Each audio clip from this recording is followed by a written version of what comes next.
भगवानगडाचे महंत नामदेव शास्त्री आणि त्यांचं भगवानगड हे धनंजय मुंडे यांच्या पाठीशी खंबीरपणे उभे राहिले. जर आपण पाहिलं तर धनंजय मुंडे यांनी भगवानगडावर जात शास्त्री यांच्याशी चर्चा केली आणि त्यानंतर प्रसार माध्यमांशी बोलताना देखील शास्त्री यांनी धनंजय मुंडे यांचं समर्थन केल्याचं जे आहे ते आपण पाहिलेलं होतं. आणि या सर्व विषयावर बोलण्यासाठी आपल्यासोबत प्रकाश महाजन आहेत. आपण त्यांच्याशी चर्चा करणार आहोत. मला सांगा, आपण जर बघितलं तर एकीकडं बीड जिल्ह्यामध्ये जे प्रकरण गाजते मसाजोगचे सरपंच संतोष देशमुख यांची हत्या आहे, त्यानंतर धनंजय मुंडे यांचं कुठंतरी नाव त्या अनुषंगाने चर्चेत आलं.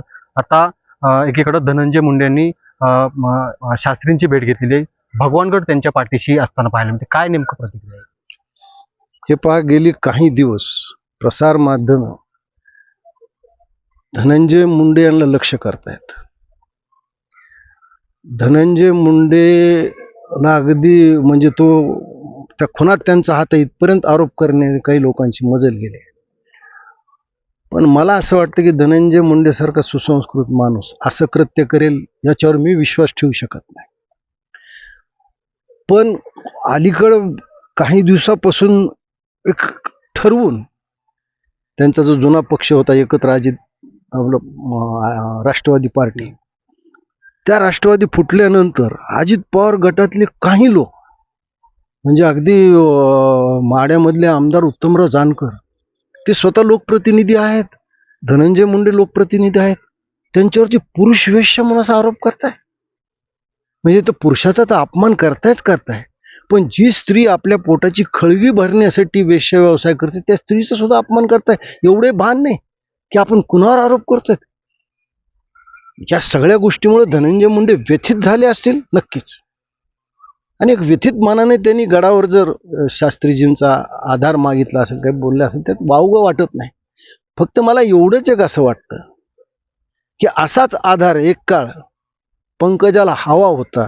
नुकतंच कर्तबगार वडिलाचं निधन झालं होतं, राजकारणात खूप तिला स्पर्धा होती, त्यावेळेस तिने गडाकडे मोठ्या आधाराने पाहिलं. गडाने काय केलं की दसरा मेळावा जो स्वर्गीय गोपीनाथराव मुंडेपासून चालत आलेला आहे तो इथं घ्यायचा नाही, गडाने दरवाजे बंद केले त्याच्यासाठी. मग जो न्याय पंकजा मुंडेंना लावला तोच न्याय त्यांनी धनंजय मुंडेला लावला नाही.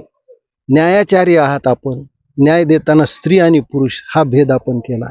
पण गडाने जरी पंकजाला टाकलं त्यावेळेस समाज बांधवांनी तळहातावर फुलासारखं तिला झेललं. हे सत्य विसरून चालणार नाही.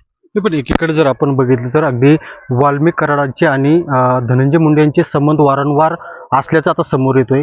त्या अनेक काही गोष्टी माध्यमामध्ये समोर आल्यात आणि त्यानंतर मग धनंजय मुंडे कुठेतरी त्यांच्यावर वारंवार जे हे येतं त्याच्यामुळे त्यांनी राजीनामा देण्याची देखील मागणी वारंवार विरोधक करतायत. हे पहा, विरोधकाचं तर काम आहे राजीनामा द्या. त्यातली काही सत्यता पडताळून अजितदादा पाहतील, मुख्यमंत्री देवेंद्रजी पाहतील आणि मग त्यात निर्णय होईल. पण मीडिया ट्रायलवर किंवा विरोधकाच्या आरोपावर राजीनामा घ्यावा हे पायंडा चांगला नाही. बाकी जे काही तुमच्याकडे पुरावे आहेत तुम्ही सादर करा ना. एकीकडे जर बघितलं तर सारंगी महाजन यांनी आम्ही पाठीमागे त्यांच्याशी बोललो होतो, तेव्हा माध्यमाशी बोलताना त्यांनी धनंजय मुंडेवर आरोप केले होते, जमिनीचे काय प्रकरण होते त्या अनुषंगाने देखील आरोप केले होते. त्यांचा राजीनामा घ्यावा अशी मागणी देखील त्यांनी अजित पवारांकडे केली होती. हे पहा, सारंगी महाजन या स्वतंत्र आहेत, ते कुणावर काही आरोप करू शकतात. त्यांनी एक काळ माझ्यावर आरोप केले होते, माझ्यावर त्यांनी या वयात खाजगी फौजदाऱ्या टाकल्यात, अजूनही दावेत. मी तो दावा लढण्यासाठीच इथं आलेलो आहे. पण मी एक हे निश्चित सांगतो की धनंजय मुंडेने त्यांना कसलाही त्रास दिलेला नाही.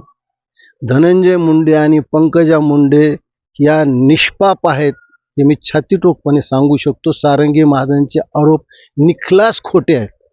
या गोष्टीतली सत्यता मला माहिती आहे, मी योग्य वेळी ती उघडी करेन. पण या बाबतीत मी धनंजय मुंडे माझा नात्याने भातचा आहे आणि पंकजा तर भाची आहे, मी दोघांच्या बाजूने. हा आरोप सारंगी महाजनचा निखलास खोटा आहे. तर एकीकडे आता भगवानगडाचा जर आपण विचार केला तर आता शास्त्रीने एक राजकीय भूमिका घेतली म्हणता येईल का? कारण त्यांनी त्यांचं थेट समर्थन करणं असेल, ह्या गोष्टीकडे कसं बघा? पहा, राजकारण एक अशी गोष्ट आहे की भल्याचं ब्रह्मचर्य नष्ट होतं. भगवान श्रीकृष्णाने सांगितलं होतं की मी नाही शस्त्र हातात धरणार, त्यांनी ती प्रतिज्ञा मोडली आहे. इथे तसंच घडलं, हरकत नाही. ते न्यायाचार्य आहेत, मी फार एक सामान्य 3.5% माणूस, मी काय त्यांच्यावर बोलणार. मी एवढंच म्हणेन की न्याय देताना स्त्री पुरुष समान हे त्यांनी ठेवलं असतं तर कदाचित माझ्या बादशीला त्यावेळेस न्याय मिळाला असता. धन्यवाद. नक्कीच आपण पाहतोय की अगदी जर त्यावेळेस जर पंकजा मुंडे यांना देखील तसाच न्याय दिला असता तरी आणि स्त्री पुरुष समानता ठेवली असती तर बरं झालं असतं, असं जी प्रतिक्रिया आहे ती महाजन यांनी व्यक्त केली आहे. बालाजी सुरवसे, साम टीव्ही, धाराशिव. देश विदेशातील प्रत्येक घडामोडींचे लाईव्ह अपडेट मिळवण्यासाठी आता साम टीव्हीच्या सर्व सोशल मीडिया प्लॅटफॉर्मला लाईक, फॉलो आणि सबस्क्राईब करा. तसंच सर्व नोटिफिकेशनसाठी बेल आयकॉन प्रेस करायला विसरू नका.